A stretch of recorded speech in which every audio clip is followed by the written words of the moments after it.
بسم اللہ الرحمن الرحیم۔ محترم ناظرین، 11 سال کے بچے سے آپ کیا امید رکھتے ہیں؟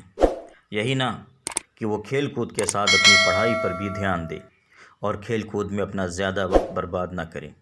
لیکن دبئی سے تعلق رکھنے والا ایک لڑکا سلطان علی مزروعی، جو محض 11 سال کا ہے، جو دوسری سرگرمیوں میں حصہ لیتے ہوئے پڑھائی، مطالعے اور اسٹڈی کا اتنا شوقین ہے کہ محض 3 گھنٹے میں ایک مکمل کتاب کا مطالعہ کر لیتا ہے اور ایک ہی دن میں 2 یا کبھی کبھار 3 کتابیں پڑھ کر مکمل کر لیتا ہے۔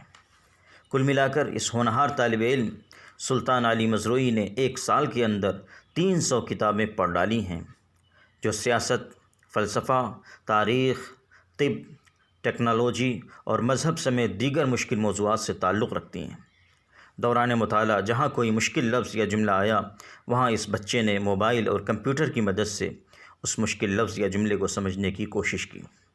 آپ حیران ہوں گے کہ ایک 11 سال کا معصوم بچہ اتنا پڑھاکو کیسے بنا، اور کیا کوئی 11 سال کا بچہ اتنا میچور بھی ہو سکتا ہے؟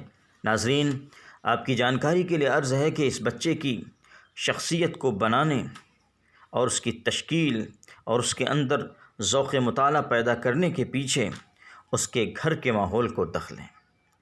جہاں اس کے گھر میں ایک بڑی سی لائبریری موجود ہے جس میں مختلف موضوعات کی ہزاروں کتابیں ہیں، وہیں اس کے والدین اور بھائی بہن بھی مطالعے کے رسیاں ہیں، جو اکثر اوقات کتابوں کے مطالعے میں غرق رہتے ہیں۔ مڈل اسکول کے طالب علم دبئی سے تعلق رکھنے والے سلطان علی مزروعی کے بیان کے مطابق وہ یومیہ 8 سے 12 گھنٹے مطالعے میں گزارتے ہیں۔ ناظرین، یہ بچہ صرف بچوں ہی کے لیے نہیں بلکہ بڑوں کے لیے بھی ایک آئیڈیل ہے۔ آج بھی اگر بہتر ماحول فراہم کیا جائے اور اچھی نگہداشت اور ذہن سازی ہو تو ہمارے بچے ایسے کارنامے انجام دے سکتے ہیں جن کو دیکھ کر دنیا دنگ رہ جائے گی۔ ہماری طرف سے اس ہونہار معصوم بچے سلطان علی مزروعی کو اس کے روشن مستقبل کے لیے نیک خواہشات اور اس کے والدین و اساتذہ کو بہت بہت سلام۔